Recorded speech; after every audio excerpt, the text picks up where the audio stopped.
Welcome my dear student, this is Sanjeev Jha, your online tutor, and today we are going to discuss the organic chemistry. घबराइए नहीं बच्चों, मुझे मालूम है आपको ऑर्गेनिक केमिस्ट्री में बहुत प्रॉब्लम होता है, राइट? इसका मतलब ये नहीं कि आप एफर्ट नहीं देते हो, आप एफर्ट बहुत ज़्यादा देते हो, बट सही स्टेप में नहीं देते हो। अगर आप सही स्टेप में एफर्ट दोगे तो ऑर्गेनिक केमिस्ट्री एकदम ईजी हो जाएगा, इतना ईजी कि आप सोच भी नहीं सकते। ठीक है, तो आपके पास एफर्ट है और मेरे पास वो स्टेप है। चलिए दोनों मिलकर बनाते हैं ऑर्गेनिक केमिस्ट्री को बहुत ही आसान। तो चलिए क्या क्या स्टेप है देख लेते हैं। पहले क्या क्या पढ़ेंगे हम। तो पहला स्टेप में हमें पढ़ना पड़ेगा इंट्रोडक्शन के बारे में कि ऑर्गेनिक केमिस्ट्री किसे कहते हैं, इसका इंट्रोडक्शन लेना पड़ेगा, जानकारी हमें लेनी पड़ेगी इंट्रोडक्शन। फिर जब हमें इंट्रोडक्शन पता चल जाएगा तो इसके अंदर मेन एलिमेंट्स क्या क्या आते हैं। ओके बच्चों, यानी ऑर्गेनिक केमिस्ट्री में क्या क्या मेन एलिमेंट है वो मैं बताऊंगा, सिर्फ उसी को पढ़ने से हमें क्लियर हो जाएगा। फिर जब हम इतना जान लेंगे तो उस मेन एलिमेंट के लुईस डॉट सिंबल, यस बच्चों, लुईस डॉट सिंबल हमें मालूम होना चाहिए, तो हम उसकी वैलेंसी के बारे में जानेंगे। तो फिर हम उसकी वैलेंसी को बारे में जानेंगे। इतना हो गया। फिर हम जब ये तीन चीज हम जान लेंगे, introduction, main element, Lewis dot structure और वैलेंसी, तो हमें थोड़ा स्ट्रक्चर फॉर्मूला समझने में इजी होगी। फिर हम स्ट्रक्चर फॉर्मूला के ऊपर बात करेंगे, ठीक है। फिर हम उसके बाद टाइप ऑफ कोवैलेंट बॉन्ड कितने तरह का होता है उसके ऊपर हम डिस्कस करेंगे, जिसमें हमें दो तरह के बॉन्ड मिलेंगे, ठीक है। फर्स्ट वन सिग्मा, दूसरा पाई। तो इसका नॉलेज आपको जब हम इस चीज को डिस्कस करेंगे 5 स्टेप में तो आपको ये पता चल जाएगा, घबराने वाली कोई बात नहीं है। फिर आगे हम क्या करेंगे, इस स्टेप के बाद हमें कार्बन के डिग्री के बारे में जानना पड़ेगा कि कार्बन के बहुत सारे डिग्री होते हैं, वो कौन कौन से होते हैं और किस तरह से हम उसको ऑर्गेनिक केमिस्ट्री में यूज करते हैं, वो जानकारी मिलेगी हमें। फिर देन हमें मूव करना पड़ेगा क्लासिफिकेशन ऑफ हेलोएल्केन के बारे में जानना पड़ेगा और अल्कोहल के बारे में जानना पड़ेगा। ये भी जब मैं इस 7 स्टेप में रहूंगा तो ये हेलोएल्केन और अल्कोहल का स्टेप मैं आपको वहां पे एक्सप्लेन कर दूंगा इस स्टेप में। फिर हम आगे बढ़ेंगे। आगे हमें कार्बन के टाइप्स अल्फा, बीटा, गामा, ये क्या होते हैं, कार्बन के वेरिएंट, उसके बारे में हम जानेंगे बच्चों, ठीक है। उसके बाद कैलकुलेशन करना जानेंगे और लास्ट जो है वो फाइंड द हाइब्रिडेशन। ये बहुत इंपॉर्टेंट पूछा जाता है बच्चों कि कोई एक आपको हाइब्रिडेशन किस तरह से फाइंड आउट करना होता है। तो ये सारे हमारे स्टेप हैं, इसको हम स्टेप वाइज से पढ़ेंगे और आज हम फोकस करने वाले हैं कुछ बेसिक फर्स्ट जो टर्म्स हैं उसके बारे में। तो चलिए स्टार्ट करते हैं विद द इंट्रोडक्शन। तो चलिए बच्चों सबसे पहले स्टार्ट करते हैं फर्स्ट स्टेप, जिसमें हम इंट्रोडक्शन के बारे में जानेंगे। तो क्या होता है ऑर्गेनिक केमिस्ट्री या ऑर्गेनिक केमिस्ट्री में हम क्या पढ़ते हैं, राइट? तो पहला है इंट्रोडक्शन। तो इंट्रोडक्शन में ऑर्गेनिक केमिस्ट्री का इंट्रोडक्शन जानने से पहले हमें 2 टर्म जानना हमारे लिए बहुत इंपॉर्टेंट है, राइट? फर्स्ट टर्म मैंने हाइड्रोकार्बन लिखा है और दूसरा ऑर्गेनिक कंपाउंड। अगर इन दोनों के बारे में हमें नॉलेज हो जाएगा तो हमें पता चल जाएगा कि ऑर्गेनिक केमिस्ट्री क्या है। ओके बच्चों, hydrocarbons the covalent compound that contain only carbon atom, एक कार्बन एटम रहेगा और दूसरा हाइड्रोजन एटम रहेगा। क्या कहा मैंने, क्लियर हो गया कि एक कार्बन एटम रहेगा और एक कौन सा, हाइड्रोजन। यस, कार्बन और हाइड्रोजन एटम से बना हुआ जो कंपाउंड होगा उसे हम कहेंगे hydrocarbons, right? So this is the example. आप देख रहे हो एग्जांपल CH4, इसमें एक एटम है कार्बन का और दूसरा है हाइड्रोजन का। Same way C2H6, C2H2। So these are the what, these are the hydrocarbons. तो क्लियर हो गया हाइड्रोकार्बन्स क्या होते हैं। चलिए अब आगे बढ़ते हैं सेकंड स्टेप में, ऑर्गेनिक कंपाउंड्स। तो ऑर्गेनिक कंपाउंड्स क्या होते हैं बच्चों, बहुत ही इजी है। आपने हाइड्रोकार्बन पढ़ा अभी, तो हाइड्रोकार्बन के जो डेरिवेटिव्स हैं, राइट, हाइड्रोकार्बन्स के जो डेरिवेटिव्स हैं उसे ही नाम दिया गया है ऑर्गेनिक कंपाउंड। इसे हम एक एग्जांपल से समझ लेंगे। मान लीजिए कि हमारा एक हाइड्रोकार्बन है, तो इसका डेरिवेटिव क्या होगा, जैसे CH4, तो इसको हम इस तरह से लिख सकते हैं, ठीक है। CH4 को पहले देख लीजिए ऑर्गेनिक कंपाउंड क्या है, उसके बाद डेरिवेटिव समझाएंगे। तो CH4 को हम कैसे लिख सकते हैं, CH4, राइट। तो ये हमारा था CH4 यानी हाइड्रोकार्बन्स। अब इसका डेरिवेटिव क्या होगा बच्चों, यहां से H मैं हटा दूंगा, राइट, और मान लीजिए O लिख दे रहा हूं या फिर N लिख दे रहा हूं, तो नया जो कंपाउंड बनेगा, देखिए यहां से H हट गया, N आ गया, तो ये जो नया कंपाउंड हो रहा है, ठीक है, वो कहां से मिला है, ये हमें जो मिला है ये क्या कंपाउंड हो गया, नया कंपाउंड क्या हो गया, CH3N, राइट। तो ये क्या हो गया, ये हमारा हो गया क्या, ऑर्गेनिक कंपाउंड, राइट। ये हमारा हो गया ऑर्गेनिक कंपाउंड, ठीक है। मैं स्ट्रक्चर की बात नहीं कर रहा हूं, आप इतना समझ लीजिए, ठीक है, बाद में मैं सही से बताऊंगा आपको। तो क्या हो गया इसका मतलब, ये हो गया हमारा डेरिवेटिव। डेरिवेटिव समझ में आया। फिर से एक एग्जांपल देता हूं तो क्लियर हो जाएगा और अच्छी तरह देखिए आप कि जैसे पहला आप देख लीजिए CH4, राइट। तो H4 मैंने C बीच में लिखा, H 1 2 3 4 लिख दिया। तो ये हो गया हमारा हाइड्रोकार्बन्स। अब हमें इसके ऑर्गेनिक कंपाउंड बनाने, डेरिवेटिव्स बनाने हैं। तो कैसे बनाएंगे, इस तरह से। एक आप हटा दीजिए, 3 लिख दीजिए और यहाँ पे आप एक कोई भी O दे दीजिए या फिर N दे दीजिए। तो क्या हो जाएगा, ये जो नया कंपाउंड मिला दैट इज डेरिवेटिव, और उसे ही हम ऑर्गेनिक कंपाउंड कहते हैं। तो आई होप आपको ऑर्गेनिक कंपाउंड के बारे में पता चल गया, ठीक है बच्चों। चलिए, अब हमें हाइड्रोकार्बन पता है और ऑर्गेनिक कंपाउंड पता है, तो हम जानेंगे कि ऑर्गेनिक केमिस्ट्री क्या है। मैंने कहा था ना, ऑर्गेनिक केमिस्ट्री हम जानेंगे तो उसके पहले हमें ये दोनों हाइड्रोकार्बन और ऑर्गेनिक कंपाउंड का नॉलेज अच्छी तरह होना चाहिए, तो जो आपको अभी तक मिल चुका है, राइट। तो चलिए डेफिनेशन देखिए कितना आसान है। How we define organic chemistry? The branch of chemistry in which we study about the hydrocarbons and their derivatives. यानी वो साइंस का वो ब्रांच या केमिस्ट्री का वो ब्रांच जिसमें हम हाइड्रोकार्बन और ऑर्गेनिक कंपाउंड के बारे में जानते हैं या स्टडी करते हैं, वही साइंस क्या कहलाता है, that is known as organic chemistry. Clear हो गया बच्चों। आई होप आपको ये सारे टॉपिक जो मैंने बताया पूरा क्लियर हो गया होगा। तो हम सेकेंड स्टेप की तरफ बढ़ते हैं जिसमें हम बात करेंगे इंपॉर्टेंट एलिमेंट्स क्या क्या आते हैं। तो चलिए बच्चों सेकंड स्टेप की तरफ बढ़ते हैं, जिसमें सेकंड स्टेप में हम पढ़ लेंगे कि main elements of organic compound, यानी ऑर्गेनिक केमिस्ट्री या फिर ऑर्गेनिक कंपाउंड कौन कौन से मेन एलिमेंट आते हैं जिसे हमें मुख्य रूप से उसके बारे में डिटेल लेना पड़ेगा, जानना होगा, ठीक है। तो देखिए as you see main element क्या क्या आते हैं, carbon, hydrogen, oxygen, nitrogen and X में क्या होता है, हैलोजन ग्रुप के होते हैं। आपको मालूम ही होगा हैलोजन ग्रुप ऑफ एलिमेंट्स जो होते हैं वो 7A या फिर 17 ग्रुप जो है उसमें पाए जाते हैं, जिसमें बेसिकली क्लोरीन आता है, क्लोरीन, ब्रोमीन और आयोडीन को हम सिर्फ इसी चीज को हम फॉलो करेंगे। तो ये सारे बेसिक एलिमेंट है जो हमें जानकारी रखना पड़ेगा। किसमें आता है, यस, ऑर्गेनिक कंपाउंड में आता है। तो ये इन सब चीजों के बारे में सिर्फ हम ये 4-5 जो बेसिक एलिमेंट है इसके बारे में हमें नॉलेज रखना पड़ेगा। तो चलिए हम बढ़ते हैं थर्ड स्टेप की तरफ। तो चलिए बच्चों देख रहे हैं आप, हम थर्ड स्टेप में आ गए हैं, ठीक है। तो थर्ड स्टेप में क्या करेंगे हम लोग, एलिमेंट हम लोग पढ़ चुके हैं कि कौन कौन से इंपॉर्टेंट एलिमेंट पाए जाते हैं या फिर ऑर्गेनिक केमिस्ट्री के लिए इंपॉर्टेंट है, जिसमें हमने पढ़ा था carbon, hydrogen, oxygen, nitrogen and halogen group के elements, right.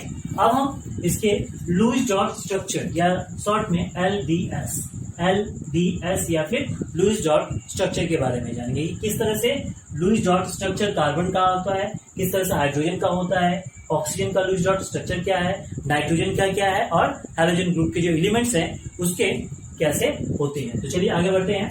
Lewis dot structure जैसे आप ये जो दिख रहे हो 4, कार्बन के ऊपर 4 है, हाइड्रोजन के ऊपर 1, ऑक्सीजन का 6, ठीक है, नाइट्रोजन का 5 और हैलोजन का 7। ये क्या होते हैं, द आउटर मोस्ट ऑर्बिट में जो सेल्स होते हैं वो ये सेल बताते हैं, ये नंबर ऑफ इलेक्ट्रॉन बता रहे हैं, 4, 1, 6, 5, 7, ये सब क्या है, ये आउटर मोस्ट सेल में जो इलेक्ट्रॉन पाए जाते हैं उसकी संख्या है।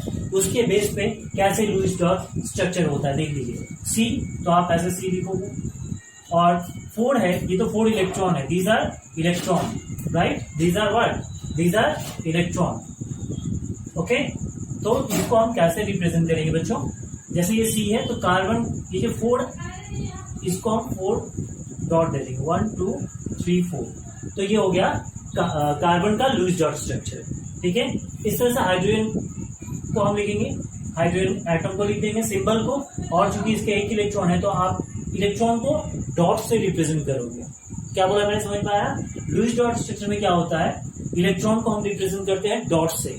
जैसे यहाँ पे आप देख रहे हो कार्बन का 4 इलेक्ट्रॉन है तो मैंने 4 डॉट दे दिया, तो ये हो गया 4। ये जो सिंबल दिख रहा है that is called Lewis dot symbol और structure of what, carbon. Same way hydrogen का 1 है तो आप 1 लिख सकते हो, यहाँ पे 1 डॉट दे दो, दिख रहा होगा आप लोग को 1 डॉट। इस तरह से ऑक्सीजन का 6 है। यस बच्चों, तो यहाँ पे 6 हम कैसे लिखेंगे उसका भी एक तरीका है। अगर 4 से ज्यादा इलेक्ट्रॉन हो तो कैसे हम उसको लिखते हैं उसका तरीका आप जरूर याद रखिएगा, क्योंकि बच्चे इसमें कंफ्यूज हो जाते हैं। तो कैसे लिखेंगे देखिए, पहले आप इसको सिंबल लिख दीजिए O ऑक्सीजन का, और 6 है। कितने इलेक्ट्रॉन है बच्चों?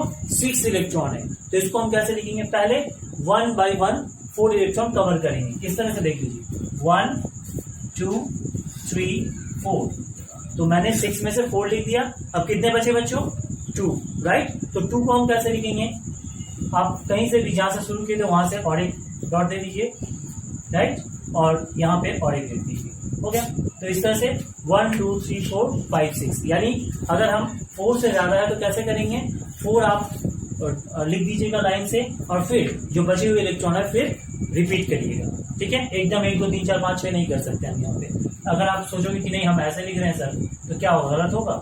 यस, गलत होगा। ठीक है, तो इसका लिखने का तरीका मैंने अभी बताया था।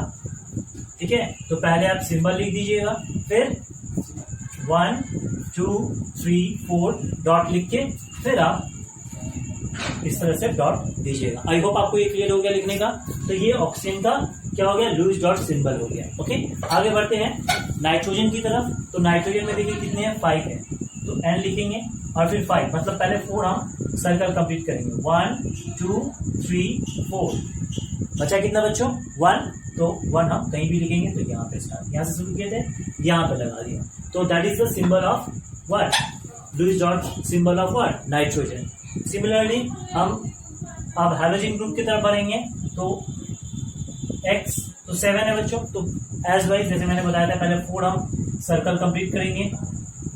बचे कितने, 3। तो फिर यहाँ जहां से शुरू किए थे वहां पे 1, यहाँ पे 2, यहाँ पे 3। क्लियर हो गया बच्चों, राइट। इस तरह से आप फ्लोरीन का भी करोगे तो सेम वे से होगा। कैसे होगा, 7 में भी, इसमें भी 7 ही होते हैं, क्योंकि ये एक ही चीज है। ये X मैंने किया क्या, इस ग्रुप को बताने के लिए X मैं बता रहा हूँ। ठीक है, तो यहाँ भी क्या होगा, फ्लोरीन का 7। तो पहले 1 2 3 4 कंप्लीट हो गया सर्कल। फिर अब क्या करेंगे, फिर हम 5 6 7 इस तरह से। फिर क्या होगा, क्लोरीन का भी इसी तरह होगा, ब्रोमीन का भी इस तरह होगा, और आयोडीन का भी इस तरह से लुईस डॉट सिंबल हो जाएगा। क्लियर हो गया इतना लुईस डॉट सिंबल। तो हमने क्या करा, एलिमेंट्स के, पहले एलिमेंट्स के बारे में जाना कि क्या ऑर्गेनिक केमिस्ट्री में क्या क्या इंपॉर्टेंट एलिमेंट्स हैं। उसके बाद हमने पढ़ा उसके लुईस डॉट सिंबल कैसे रिप्रेजेंट करते हैं। ठीक है, इतना हम जान लिए। अब हम पढ़ेंगे वैलेंसी। तो आपको वैलेंसी मालूम ही होगा, फिर भी मैं बता देता हूं कि आउटर मोस्ट सेल में जो इलेक्ट्रॉन रहते हैं, ठीक है, वो अनपेयर होते हैं। और अनपेयर मीन्स वही क्या करते हैं, रिएक्शन में पार्टिसिपेट करते हैं, उन्हीं के द्वारा बॉन्ड बनता है। तो यहाँ पे भी हमें जानना पड़ेगा कि देखिए अनपेयर, आपको मैं बता देता हूँ पेयर और अनपेयर क्या होता है। तो देखिए ये सारे अनपेयर हैं, है ना, इनके जोड़े नहीं लगे, इनके गर्लफ्रेंड नहीं है, राइट। तो ये अकेले अकेले घूम रहे हैं, ये भी अकेले हैं। यहाँ देखिए, यहाँ पे जोड़े हैं, right, that is they are pair, right. यहाँ पे देखिए इसका एक पेयर बना है, एक ये 2 पेयर हो गया, समझ में आ रहा है। और ये दोनों क्या है, अलग अलग है, यानी दीज आर लोन पेयर। तो ये जो लोन पेयर है बच्चों, ध्यान से सुनिएगा, ये जो लोन पेयर है यही क्या करता है, बॉन्ड बनाता है। ठीक है, क्योंकि जिसकी शादी हो चुकी है उसका शादी क्या होगा, राइट। तो जिसका शादी हो चुका है उसका तो होता नहीं है, होता है वो बात अलग है, लेकिन नॉर्मली नहीं होता है। तो ये है लोन पेयर, इसी के साथ क्या होगा, रिएक्शन होगा इसी के साथ, राइट। ये ध्यान रखिएगा। आगे बढ़िए, तो इसमें आपको 3 लोन पेयर मिलेगी, इसमें 1, राइट। तो देखिए यही इसका लोन पेयर ही क्या होता है, एक्चुअली वैलेंसी होता है। तो ये दिमाग में रखना बहुत ही जरूरी है। ओके बच्चों, चलिए देख लेते हैं। तो मैंने क्या कहा अभी कि कितने लोन पेयर हैं कार्बन में, 4, राइट। तो इसकी वैलेंसी कितनी हो जाएगी, 4। क्लियर हो रहा है बच्चों। आगे देखिए, हाइड्रोजन में कितना है लोन पेयर, 1। तो इसकी वैलेंसी कितनी होगी, what is the valency of hydrogen, 1। Good, समझ में आ रहा है, लग रहा है। और यहाँ पे बताइए वैलेंसी कितनी होगी, गलत, 6 नहीं होगा, मैंने अभी बताया था क्या होना चाहिए, 2 होगा। कैसे होगा बच्चों, देखिए 2 लोन पेयर है, मैंने क्या कहा अभी, लोन पेयर। लोन पेयर ही क्या करेगा, उसकी वैलेंसी होती है। लोन पेयर क्या होती है, उसकी वैलेंसी होती है, समझ में आया। तो इसके लोन पेयर कितने हैं, 2 हैं। इसका तो पेयर हो चुका है, ये 2 पेयर है, ये 2 पेयर है, राइट। ये अलग अलग लोन पेयर है, नहीं है। तो इसकी वैलेंसी कितनी होगी, 2। गुड। अब इसी तरह से आप बताओ, इसके एक लोन पेयर ऑलरेडी है, तो इसके वैलेंसी कितने होंगे? 3। Very good. And what is the valency of this one? Hydrogen group 1। देखिए, क्योंकि इसका ग्रुप है, ये ग्रुप है, ये ग्रुप है, इसका ग्रुप नहीं है, बेचारा अकेला है, ठीक है, तो यही इसकी वैलेंसी होगी, तो वैलेंसी 1। क्लियर हो गया बच्चों? तो हमने क्या क्या देखा? एलिमेंट्स के बारे में जाना फर्स्ट, कि कौन कौन से इंपॉर्टेंट एलिमेंट्स हैं, फिर हमने पढ़ा उसके लुईस डॉट सिंबल को कैसे रिप्रेजेंट करते हैं, फिर हमने पढ़ा उसके वैलेंसी के बारे में, राइट। तो वैलेंसी में मैंने बताया जो लोन पेयर होगा वही क्या करेगा? पार्टिसिपेट करेगा, यानी लोन पेयर ही उसका वैलेंसी होगा।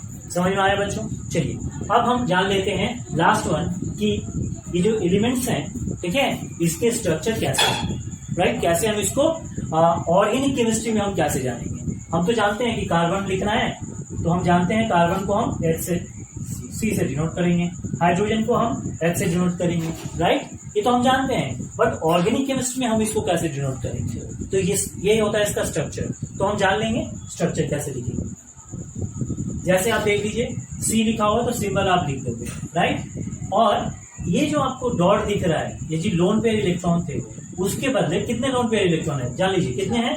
4 है, या वैलेंसी भी 4 है, तो आपको क्या करना पड़ेगा? 4 डंडा दे देना पड़ेगा चारों तरफ से, ठीक है, लाइक दिस। आप डॉट लिख दीजिए इस तरह से और इसमें डंडा जोड़ दीजिए, तो ये हो गया क्या? That is the structure of carbon. यानी हम ऑर्गेनिक केमिस्ट्री में अगर कार्बन लिखना है तो इस तरह से लिखना पड़ेगा। समझ में आ गया? चलिए अब बताइए, तो हाइड्रोजन का कैसे होगा? हाइड्रोजन लिख दीजिए सिंबल, ठीक है। इसके देखिए 1 है, कितना वैलेंसी कितना है?